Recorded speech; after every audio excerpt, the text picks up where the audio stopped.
Bon bah on est en train d'arriver sur Paris et on va aller découvrir la nouvelle BYD.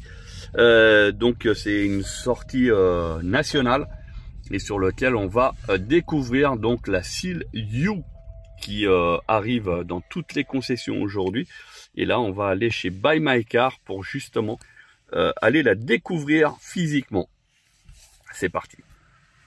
Nous voilà arrivés donc chez BYD Buy My Car, rive droite, avec notre Seal qui est ici. Et on va aller découvrir la Seal U. Allez, on rentre dans la concession BYD, toujours les horaires, hein, où il y a plein de commerciaux pour vous. Et puis voilà, on va découvrir la voiture. Il y a déjà du monde, comme vous pouvez voir. Allez, on va aller en détail. Voilà, vous voyez, il y a du monde.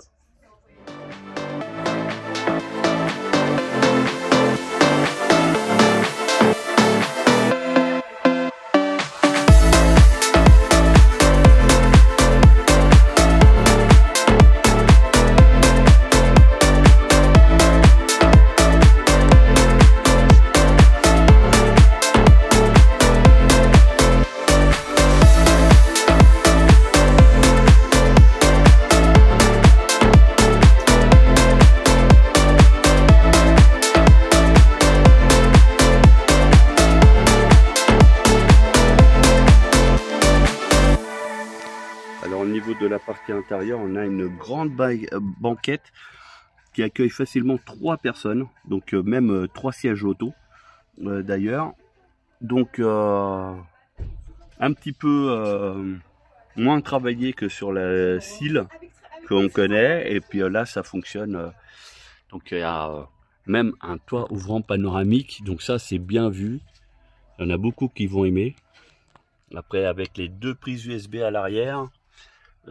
Aérateur aussi, un petit vide-poche, et puis bien sûr au niveau des portières on a les enceintes, un petit accoudoir tranquille, et puis un petit vide-poche aussi, donc un petit insert type aluminium qui lui va très très bien, avec une lumière d'ambiance qui est en dessous que vous voyez en bleu.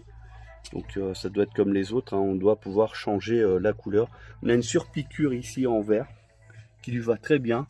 Là on a de la surpiqûre, donc c'est gris, les sièges ils sont gris foncé et avec surpiqûre vert aussi, donc honnêtement ça va très très bien aussi. Pas de BYD donc sur les appuis-têtes. Donc ça c'était pour la partie arrière qui est assez grand, assez spacieux. Voilà. On va passer à la partie avant. Alors pour la partie avant, ça nous change de la Seal que vous commencez à connaître. Donc au niveau du levier de vitesse, on reconnaît celui de la Seal. Voilà, des accès directs. Et puis, donc après, on a une tablette qui est un peu plus petite. Et alors là, on a un cockpit qui a l'air d'être beaucoup plus grand. Donc on va essayer de voir si on a quelques infos. Donc la voiture elle a que 23 km. Après qu'est-ce qu'on peut avoir comme information?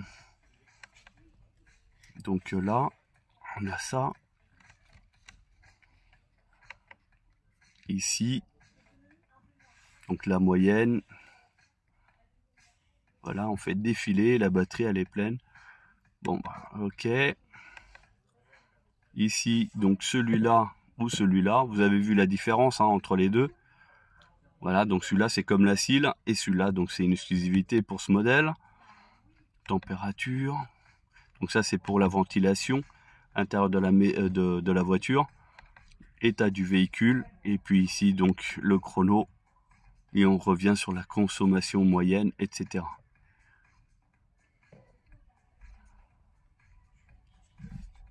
Bon, ça a l'air d'être assez complet.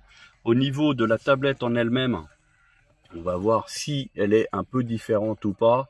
Mais je pense que tout ça, c'est pareil.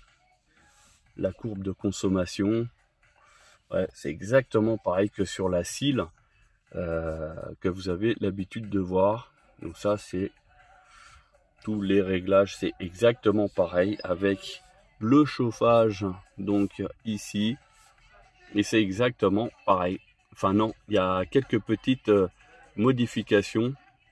Là il est éteint, état de la clim, donc ici, d'accord. Donc là par contre on n'a pas pour la partie dégivrage des rétroviseurs, les sièges chauffants. A priori on n'est pas du tout sur la même chose. Non, ça c'est toujours des petits réglages d'intérieur, etc. Et donc là on est sur la clim. Donc je répète ici. Ah si, rétroviseur ils l'ont mis là, ici a priori. C'est avec l'arrière. Mais sinon je n'ai pas vu de siège chauffant. Non, j'ai pas vu. Donc là on est sur une version confort. Et c'est fort possible qu'il n'y ait pas. Par contre, je crois qu'ils ont mis, eh oui, ils ont mis un range lunettes ici au-dessus au niveau du plafonnier. Donc ça, ils y ont pensé, c'est ce qui est bien. Et puis on a donc les commandes du toit ouvrant. Voilà, donc ça c'est pas mal. Voilà, je vous filme ça bien. Et après, ici, là, c'est pour le store électrique du toit ouvrant. Donc voilà, toujours lumière d'ambiance qui fait donc tout le tour. Donc là on est sur un piano black. Certains vont aimer, d'autres vont détester. Juste un tapis. Oui, c'est juste un tapis. Alors peut-être qu'il n'est pas induction sur la confort, parce que je vois pas le logo justement induction. Donc peut-être que je me suis avancé. Niveau ici de l'accoudoir. Donc l'accoudoir il est comme ça. Vous levez et il est assez profond. Et je dirais même qu'il va à peu près 5-10 cm là vers l'avant, en fait ici en dessous, à peu près. Voilà, donc ça c'est pas mal. La boîte à gants, voilà, c'est comme la cile, donc tout pareil, même au niveau du système d'ouverture. Là on est sur du cuir molletonné qui va très bien. Là ici c'est un plastique dur, façon cuir, mais qui va bien. Là par contre c'est du cuir mais molletonné aussi. Il n'y a que là qui est en plastique imitation cuir. Mais voilà, ça se fait très très bien. Là au niveau du rétroviseur on voit qu'il n'y a pas l'entourage plastique. Et donc il est automatique. Voilà. Donc il n'y a pas de DIN audio sur ce modèle a priori. Alors au niveau du coffre ça se présente comme ça, il est toujours électrique. Je trouve que le seuil il est assez haut. Donc il est quand même assez grand. Ça fait un petit peu comme la cile entre guillemets, mais avec une hauteur un peu plus importante. Et un avantage, c'est que cette partie là, il y a moyen de la retirer pour approfondir d'environ une dizaine de centimètres vers le bas, ce qui fait qu'on pourrait accroître la charge, la capacité de charge.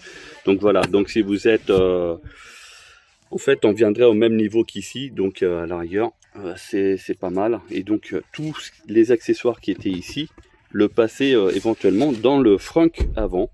Voilà, donc à étudier tout ça. Alors les entrailles de la Silvio, ici nous sommes sur la version confort. Malheureusement il n'y a pas de frunk. Donc on essaiera de voir avec le constructeur de frunk, savoir s'il peut nous sortir quelque chose d'intéressant. Parce que là par contre il y a un énorme volume qui est exploitable. Et regardez, il y a énormément de place. Donc du coup je pense qu'il y a moyen de faire quelque chose là-dessus.